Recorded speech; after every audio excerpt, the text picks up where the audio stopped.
ओम श्री गुरुवे नमः। ओम श्री गुरुवे नमः। ओम श्री गुरुवे नमः।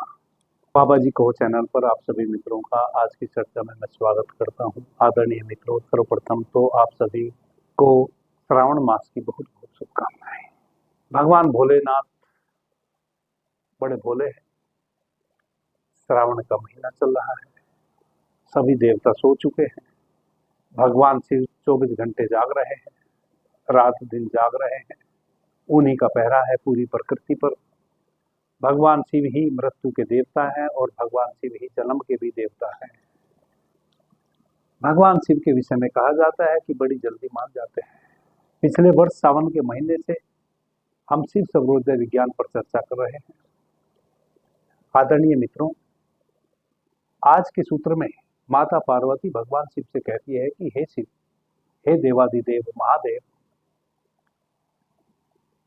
आपने अब तक मुझे परस्परम मनुष्याणाम युद्धे प्रोक्तो जय सत्वया यम युद्धे समुत्पन्ने मनुष्याणाम कथम जय। माता पार्वती भगवान शिव से कह रही है कि हे शिव, आपने युद्ध करने की सारी कला बताई। आपने बताया कि एक योद्धा युद्ध में कैसे दूसरों को पराजित करके स्वयं की जीत को सिद्ध कर लेता है। लेकिन उस योद्धा का क्या जिसका साक्षात सीधे सीधे यमराज से मुकाबला हो, वह योद्धा कैसे विजय प्राप्त करेगा जिसको यमराज से ही सीधा सीधा मुकाबला हो साक्षात। आदरणीय मित्रों, जब माता पार्वती भगवान शिव से पूछती है कि आपने सभी युद्धों की कला बताई, युद्ध जीवन युद्ध, हम अपने जीवन में जो भी प्रत्येक मनुष्य जन्म से लेकर मृत्यु तक जीवन युद्ध लड़ता रहता है। जीवन में नाना प्रकार की समस्याएं आती हैं और उनसे दो चार होता रहता है। अब तक भगवान शिव से माता पार्वती ने जीवन में हम कैसे सफलता करें किसी भी क्षेत्र में, वह सब बारी बारी से पूछा और भगवान शिव माता पार्वती को बात बताते चले गए कि इस प्रकार से आप किस प्रकार से अपने सही स्वर का उपयोग करते हुए और स्वर में तत्वों को जानते हुए जीवन से जुड़े हुए जितने भी क्षेत्र हैं सुचारू रूप से अपने जीवन को जी सकते हैं, वह सब बताया। अब माता पार्वती कह रही है कि हे भोलेनाथ, जिस साधक का या जिस योद्धा का साक्षात युद्ध यमराज से ही हो, वह योद्धा यमराज से कैसे जीत पाएगा। आदरणीय मित्रों, भगवान शिव कितने भोले हैं। माता पार्वती ने कितनी सरलता से भगवान शिव से यह प्रश्न कर लिया कि हे भोलेनाथ, अब तक जो मनुष्य के जीवन में घटता है, मनुष्य जीवन रूपी युद्ध में कैसे जीते, उसके आपने उपदेश किए और उन उपदेशों से मैं संतुष्ट हूं। लेकिन उस योद्धा का क्या जिसका साक्षात युद्ध काल से ही हो, यम से ही हो, यमराज से ही हो, वह कैसे जीत पाएगा। अब भगवान भोलेनाथ तो इतने भोले हैं कि अगले सूत्र में माता पार्वती को वह भी बता दे रहे हैं जिससे कि योद्धा यमराज से भी जीत ले। यानी कि एक साधारण से साधारण व्यक्ति भी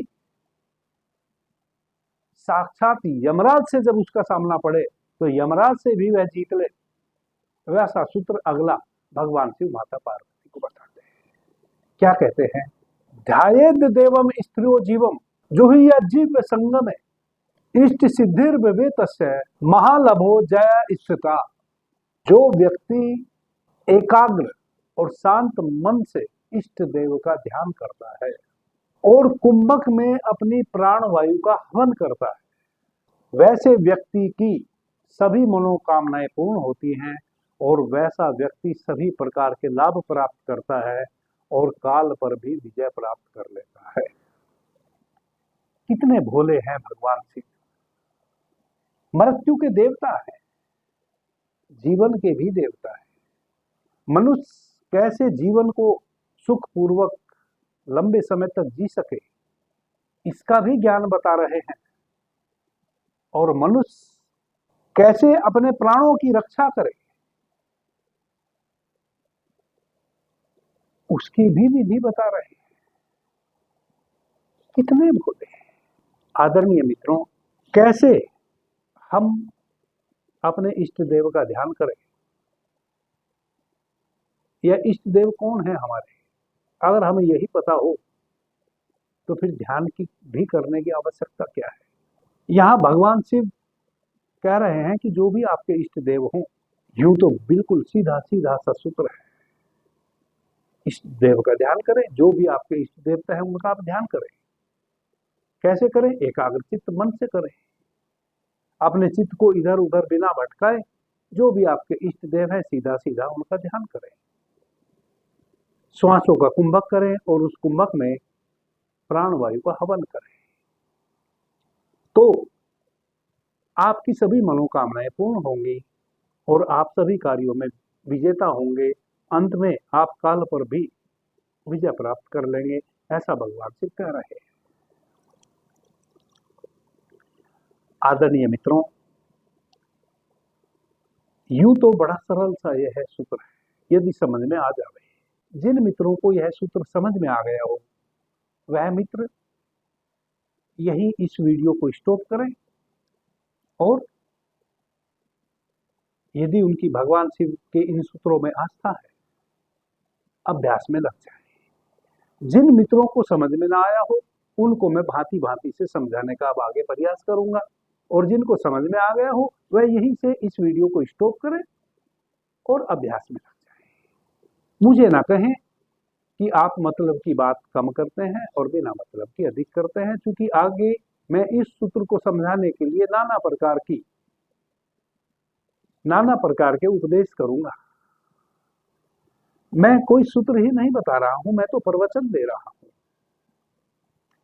कई मित्र तो यहां तक मुझे कहते हैं कि आप ये प्रवचन तो हमने बहुत सुन लिए, सूत्र बताओ। मैं सूत्र तो बता ही रहा हूं, लेकिन सूत्र बताने में ही मैं प्रवचन दे रहा हूं। यदि आपको प्रवचन सुनने की क्षमता हो तो ही आप मेरे चैनल पे आवें, वरना तो आप चले जावें, क्योंकि मैं तो प्रवचन ही दे रहा हूं। इसके अतिरिक्त तो और कुछ मैं कर ही नहीं रहा हूं। प्रवचन किसको कहते हैं? कोई भी वैसी बातचीत आपसे करना जिसको आप समझें, जिसको जब तक आप नहीं समझ रहे हैं तब तक आप केवल मुझे सुन रहे हैं, जब तक आप केवल मुझे सुन रहे हैं तब तक जो भी मैं कह रहा हूं वह प्रवचन है। दूसरे का बताया हुआ शब्द पर वचन, पर माने दूसरा, मेरे द्वारा कुछ आपको बताया जा रहा है, जब तक आप उस मेरे द्वारा बताए हुए को अपने जीवन में ढाल ना लेंगे तब तक तो वह प्रवचन ही है। जिस दिन आप उसको ढाल लेंगे उस दिन वह प्रवचन नहीं रह जाएगा। आप भूल रहे हैं, आप भूल में हैं, मैं तो प्रवचन ही कर रहा हूं। प्रवचन का मतलब होता है दूसरे के द्वारा कोई वचन कहना किसी को, फिर आप उस वचन पर मनन करते हैं, चिंतन करते हैं, फिर उस वचन में थोड़ी सी सत्यता यदि आपको झलक मिलती है, फिर आप साधन करते हैं, और जब आप साधन करने लगते हैं और आपके जीवन में कुछ घटने लगता है, तब वह प्रवचन नहीं रह जाता है, तब वह आपका अपना अनुभव बन जाता है। जब तक आपका अनुभव ना बने कोई भी बातचीत किसी के द्वारा भी यदि आप सुनते हैं, तब तक वह केवल और केवल प्रवचन ही है। मैं कोई आपके जीवन में रोशनी पैदा नहीं कर रहा हूं, मैं तो आपके जीवन में रोशनी आए, आप परम प्रकाशित हो, उसका उपाय बता रहा हूं। और उसका उपाय क्या है? पहले एक दीपक लाओ, फिर उसमें घी डालो, फिर उसमें बत्ती डालो, और फिर उसको काठी से, माचिस की काठी से फिर उसको प्रज्वलित करो, और तब वह प्रकाशित होगा। मैं तो आपको यह विधि बता रहा हूं कि एक मिट्टी का दीपक चाहिए, थोड़ा सा घी चाहिए, एक रुई की बत्ती चाहिए, और एक माचिस की काठी चाहिए, और फिर इनका उपयोग प्रयोग कैसे करना है, कैसे दीपक प्रज्वलित होगा, मैं तो यह बता रहा हूं। जब तक आप इस कार्य को कर ना ले तब तक वह प्रवचन है। तो जिस दिन आप उस दीपक को जला लेंगे उस दिन प्रवचन समाप्त हुआ, उस दिन आपका अनुभव बन गया वह प्रवचन। उस दिन आप कह सकते हैं कि अब यह मेरा अनुभव है। तब तक तो दूसरे के द्वारा बताई हुई विधि है, पर वचन है। अब आ जाते हैं हम सूत्र पे। यदि हमें हमारे इष्ट देव का पता हो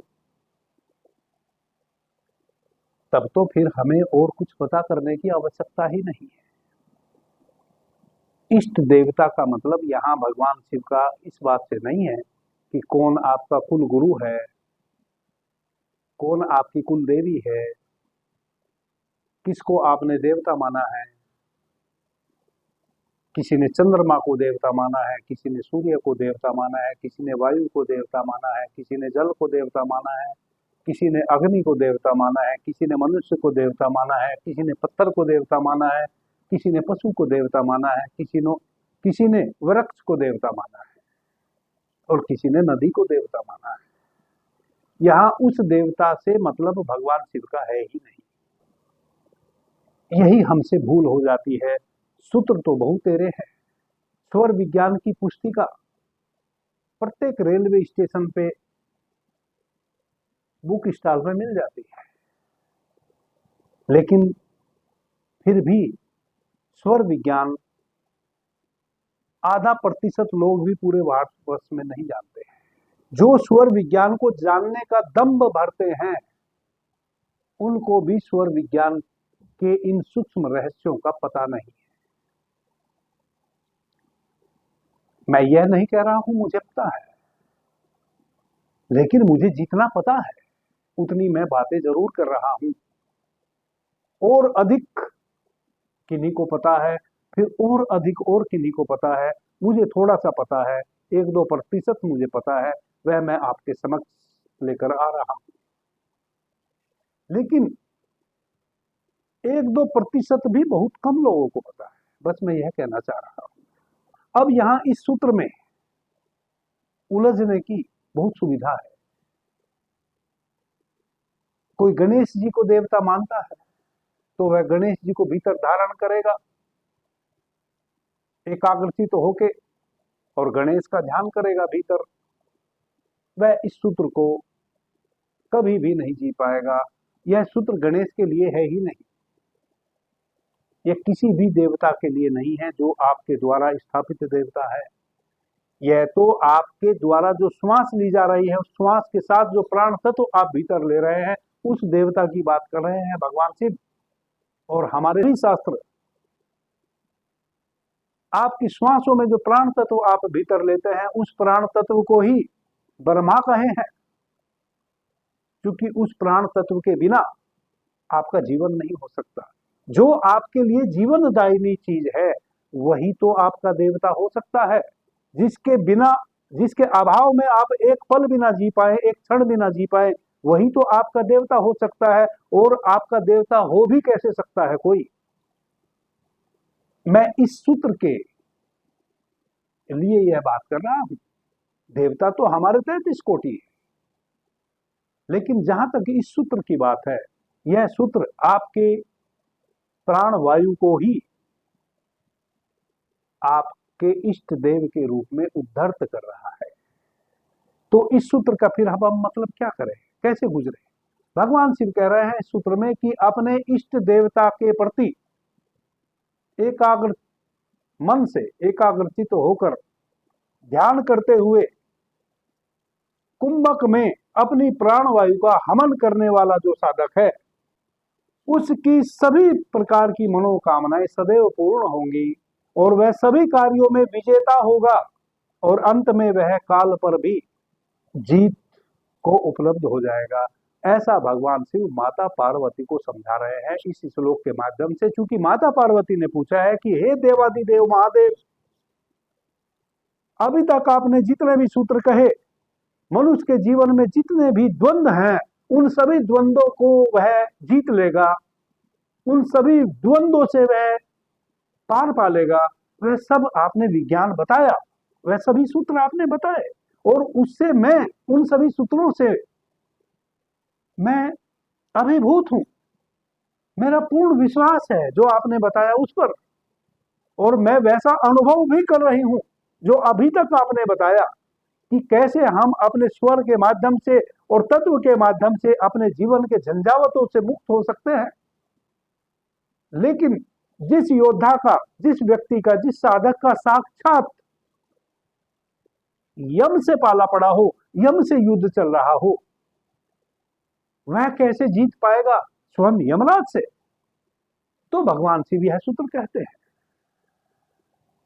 आदरणीय मित्रों, यहां भगवान शिव आपका जो देवता है, उस देवता को प्राण वायु को ही देवता कह रहे हैं। अब क्या करना है? भगवान शिव कह रहे हैं कि अपनी आती जाती श्वास के प्रति सचेत हो। कब श्वास भीतर आई, अपनी नासिका के द्वार से ही अपने श्वास के प्रति सचेत हो जाएं। श्वास भीतर आ रही है और अब श्वास मेरी नाभि तक पहुंची। अब मैंने श्वास को वहीं रोका, कुंभक किया। यहां भगवान शिव कह रहे हैं कि एक भी श्वास आपकी गैर अनुपस्थिति में ना आवे ना जावे, प्रत्येक श्वास के प्रति आप उपस्थित रहें। एक एक श्वास आपकी उपस्थिति में आ रही हो, इसका मतलब यह हुआ कि एक एक श्वास के आप प्रहरी हो, एक एक श्वास के आप विटनेस हो, साक्षी हो, गवाह हो। कब श्वास भीतर आई और कब श्वास बाहर गई। एक श्वास आई, मेरी नासिका को छुई, चंद्र स्वर से आई या सूर्य स्वर से आई, किसी भी स्वर से भीतर आई, मेरी नासिका के द्वार को छुई। वहीं से मैं उस श्वास के प्रति सजग, मैंने उस श्वास को भीतर आते हुए देखा। वह श्वास मेरी नाभि तक गई और मैंने अब उस श्वास को रोक लिया, कुंभक कर लिया।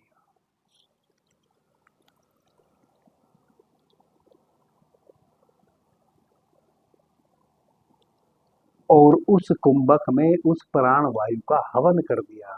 उस प्राण वायु को जब हम अपनी श्वास के प्रति सतर्क होते हुए, अपने श्वास रूपी देवता का ध्यान करते हुए श्वास को भीतर लेते हैं और फिर श्वास को रोकते हैं, तब हमने अपनी प्राण वायु का उस कुंभक में हवन किया। हमने अपनी पूरी प्राण वायु को कुंभक में विसर्जित कर दिया।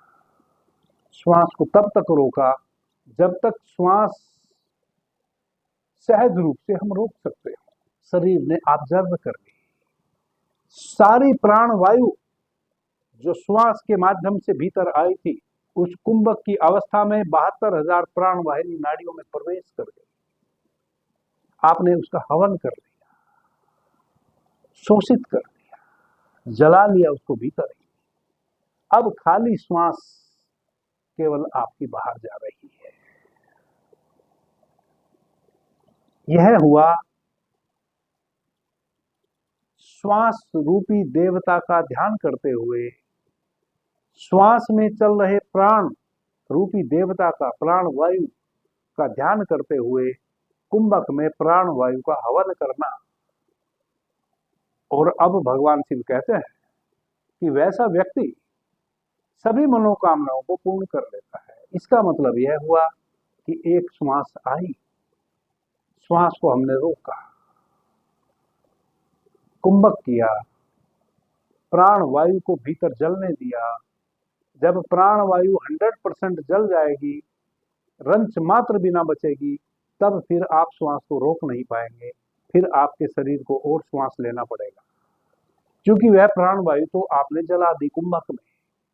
शरीर को अब और चाहिए। फिर आप धीमी गति से श्वास को बाहर छोड़ेंगे और फिर आती हुई श्वास के साथ जब श्वास का पूरक करेंगे, फिर आप श्वास के साथ प्राण वायु को लेंगे और फिर आप कुंभक करेंगे, फिर प्राण वायु का हवन करेंगे। एक एक श्वास में, एक एक कुंभक में आप प्रत्येक श्वास में आ रहे प्राण वायु का हवन करते चले जाएंगे और यहाँ फिर भगवान शिव कहते हैं कि वैसे साधक की सभी मनोकामनाएं पूर्ण होंगी। इसका मतलब फिर यह हुआ कि जो भी आप श्वास को रोकने के पश्चात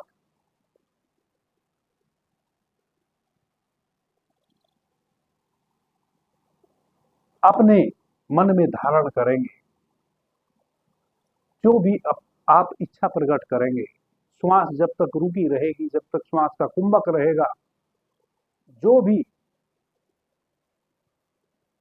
आपकी धारणा होगी, जो भी आपकी कामना होगी, जो भी आपके मन में कोई विचार होगा, उस विचार को मजबूती के साथ आप प्रकट करें। किसी को धन की आवश्यकता है, किसी को पद की आवश्यकता है, किसी को प्रतिष्ठा की आवश्यकता है, नाना प्रकार की हमारी मनोकामनाएं हो सकती है। आप अपनी मनोकामना को, जो भी आपकी कामना है, जो भी आपकी इच्छा है, उस इच्छा को अपने श्वास में आ रहे प्राण रूपी देवता का ध्यान करते हुए कुंभक करके प्राण की कुंभक में आहुति देते हुए अपनी कामना को आप अपने मनस्पटल में उद्घाटित करें। जो भी आपकी कामना है उसको जब आप उद्घाटित करेंगे, कुछ दिनों के अभ्यास से आप देखेंगे कि वही आपके जीवन में होने लग जाएगा जो आपने इस कुंभक रूपी हवन में प्राण वायु की आहुति देते हुए अपनी इच्छा प्रकट की है। और भगवान शिव कहते हैं कि धीरे धीरे आप प्रत्येक कार्य में विजय प्राप्त करने लगेंगे। इसका मतलब यह हुआ कि जब भी आपने कोई भी नया कार्य शुरू करना हो, तब आप अपनी श्वास के प्रति सजग होंगे, श्वास को भीतर भरेंगे, उस श्वास के प्रति अवेयर रहते हुए कब आपकी नासिका को श्वास ने छुआ, उसको भीतर भरते हुए श्वास को भीतर रोकेंगे, कुंभक करेंगे, और उस कुंभक की अवस्था में ही किसी भी कार्य को आप शुरू करेंगे तो आपको प्रत्येक उस कार्य में जिसको आपने कुंभक की अवस्था में, जब आप कुंभक करके प्राण वायु का हवन कर रहे थे, उस समय शुरू किया है, प्रत्येक कार्य में आपको सफलता मिलेगी। कितना महत्वपूर्ण है भगवान शिव के द्वारा बताया हुआ सूत्र है।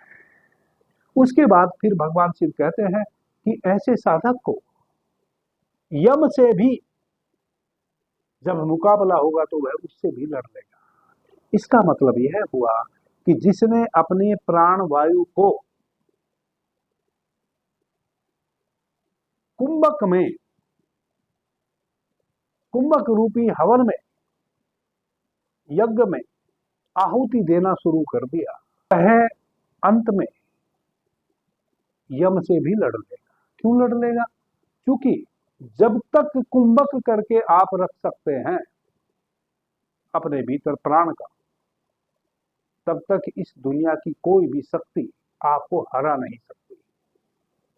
आप कल करके देख लें, आप अपनी श्वास को होश पूर्वक ले लें और भीतर कुंभक करें। जब तक आपका कुंभक लगा रहेगा, आप किसी भी प्रकार के युद्ध में परास्त नहीं हो सकते। साक्षात यम भी यदि आपके सामने युद्ध में उतर जाए, वह भी आपसे हारेगा, वह भी आपको हरा नहीं पाएगा। और जब आप निरंतर इस कुंभक का अभ्यास करेंगे तो इस कुंभक की अवधि बढ़ती भी चली जाएगी। अभी यदि आप 1 मिनट या 2 मिनट या 3 मिनट कुंभक कर पाते हैं, भगवान शिव संहिता में कहते हैं कि साधक यदि निरंतर अभ्यास करे तो वह 3 घड़ी तक कुंभक को उपलब्ध हो सकता है। 3 घड़ी का मतलब है 72 मिनट। शिव संहिता में भगवान शिव कहते हैं कि 72 मिनट तक एक साधारण मनुष्य कुंभक को साध सकता है। अब यदि 72 मिनट की अवधि तक आप उस कुंभक को साधने में कामयाब हो जाए, जो कि उसकी बहुत सारी विधियां हैं,